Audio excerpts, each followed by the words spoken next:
우리가 세상 살다 보면 참 피곤할 때가 많습니다.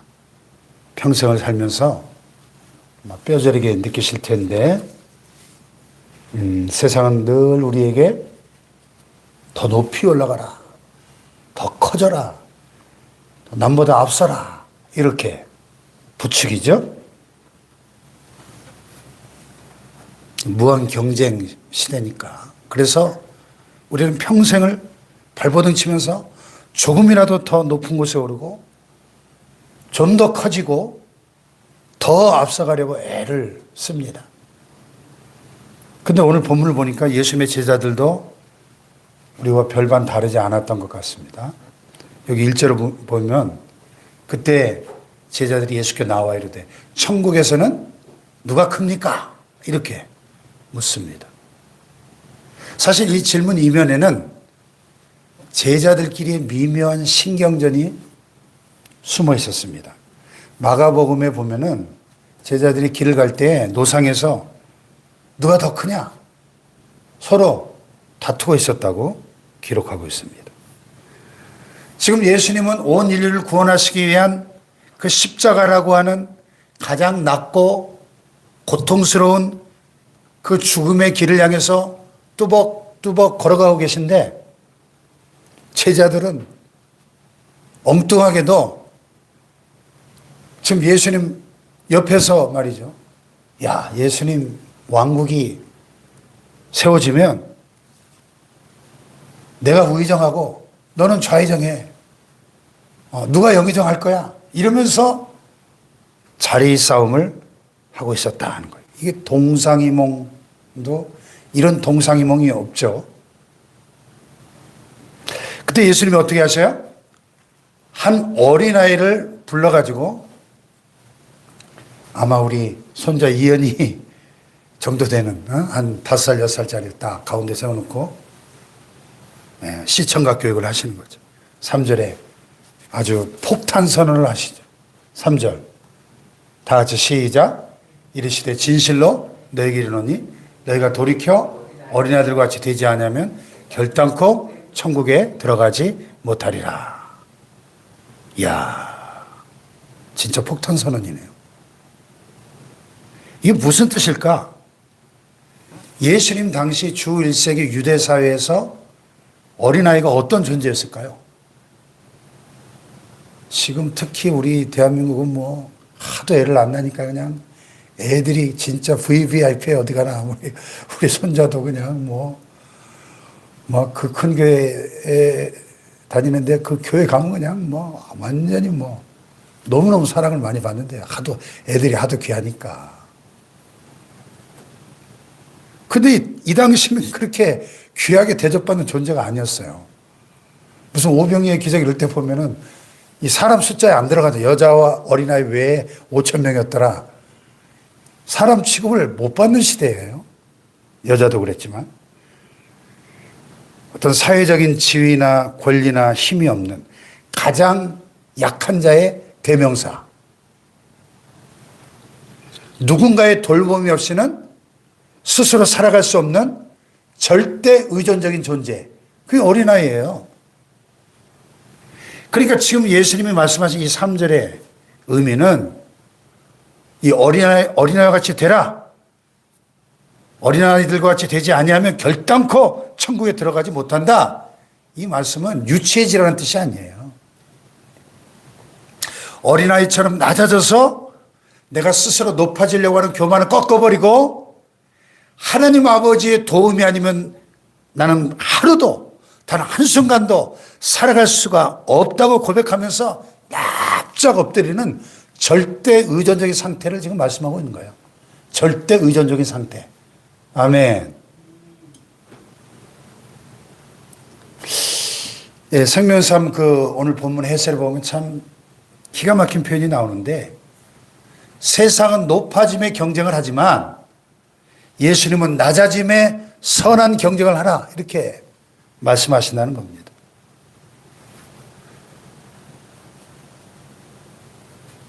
평생 무한 경쟁사에서 치열하게 살아온 우리가 이제는 이 세상의 높아짐에 경쟁의 자리에서 좀 한 걸음 물러나면 좋겠다 하는 거예요.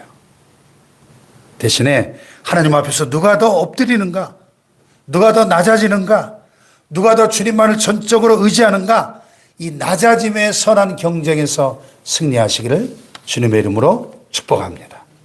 네, 우리는 어린아이처럼 하나님을 의지해야 됩니다. 저는 구정 때 역규성 해가지고 우리 아들 집에 가서 1박 2일 있다 왔는데 온 가족이 그 서울 북천동에 한옥마을 그 유명한 명소를 한번 쭉 이렇게 돌아봤어요. 별것도 없는데 그냥 얼마나 막 전 세계에서까지 외국인들 발 디딜 틈도 없이 사람이 많은지. 그래서 우리 손자 손을 잡고 한 1시간 걸었어요. 이렇게 쭉 한 바퀴 돌아보고 이렇게 경복궁 청와대에 있는 그쪽으로 이렇게.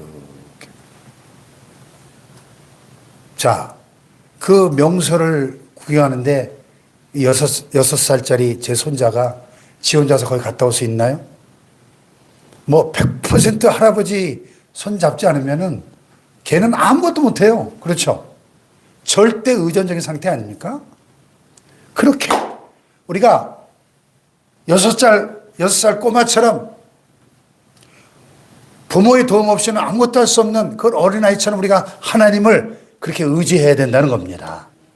아멘? 여기 낮춘다.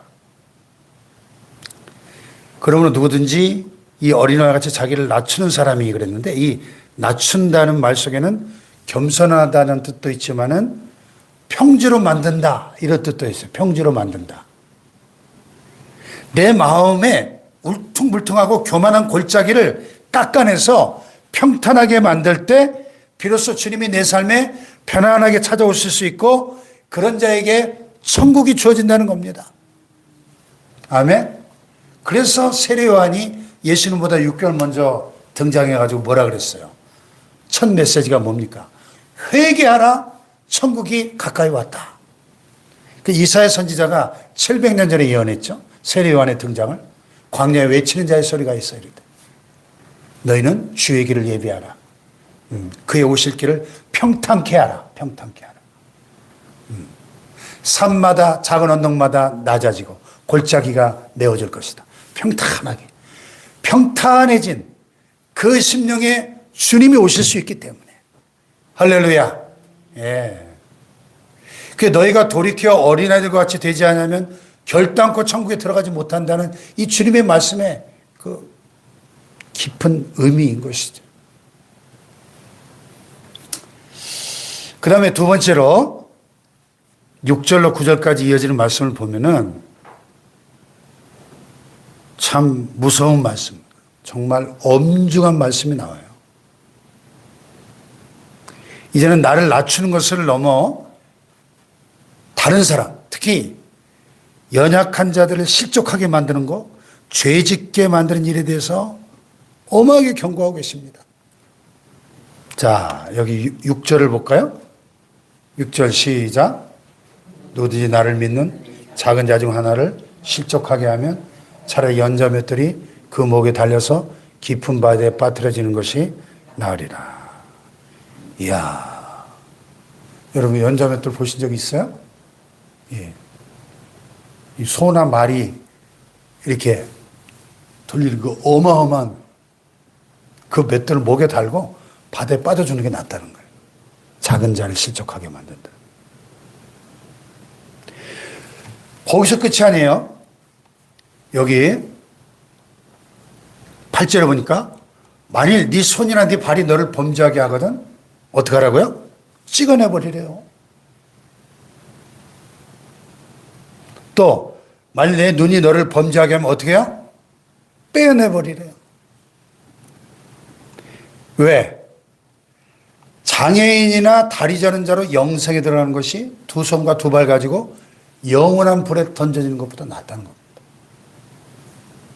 한 눈으로 천국에 들어가는 게 두 눈 가지고 지옥불에 던져지는 것보다 낫다.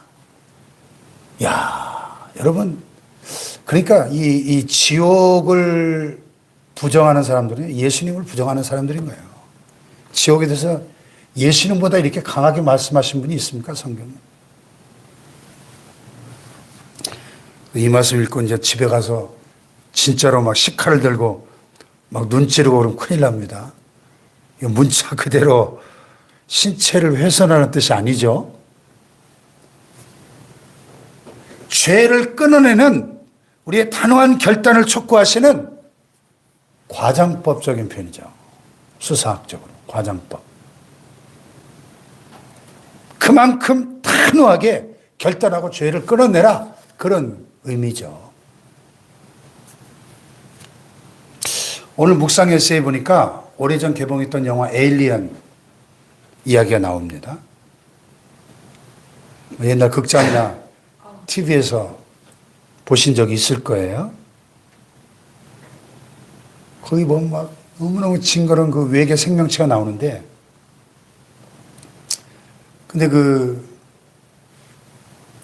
영화를 만든 감독이 그 영화를 만든 의도가 우리의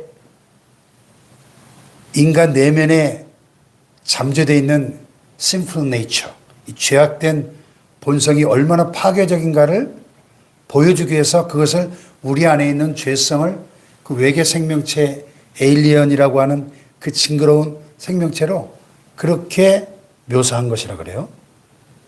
이 징그러운 외계 생명체가 처음에는 사람 몸속에 아주 작은 씨앗처럼 들어옵니다. 근데 이게 속에서 사람의 약물을 빨아먹고 점점 자라나가지고 결국에는 사람의 가슴을 뚫고 나와가지고 생명을 앗아가는 거예요. 죄가 바로 그렇다는 겁니다. 야고보서 1장 15절에 뭐라 그랬습니까? 욕심이 잉태한 즉 죄를 낳고 죄가 장성한 즉 사망을 낳는다 그랬죠? 처음에 들어올 때는 아주 작고 달콤한 유혹처럼 그냥 적당히 눈 감아줄 만한 아주 작은 타협처럼 들어옵니다. 남들도 다 하는데 이 정도는 괜찮겠지. 근데 그 작은 죄의 씨앗을 방치하면 그 죄가 우리의 영혼을 점점 파먹고 점점 자라나가지고 결국 우리를 사망으로 끌고 간다는 거예요. 죄는 성장성이 있어요. 반드시 자라납니다. 욕심 잉태한 즉 죄를 낳고 죄가 장성한 즉 사망을 낳느니라. 아멘. 그래서 예수님은 지금 수술을 명하시는 겁니다. 수술. 암세포가 발견되면 생명을 살리기 위해서 생사를 도려내는 아픔을 감수하고서라도 수술해야 되는 것처럼 우리의 삶에 하나님보다 더 높아지려고 하는 것들, 우리 안에 감춰진 은밀하게 즐기는 죄악된 습관들이 있다면 눈물을 머금고 끊어내라. 단호하게 눈을 뽑아버리듯이 손을 잘라버리듯이 끊어내야 된다는 겁니다. 끊어내야. 아멘. 물론 이제 손발 자르고 눈을 뽑는다고 죄성이 없어지는 게 아닙니다.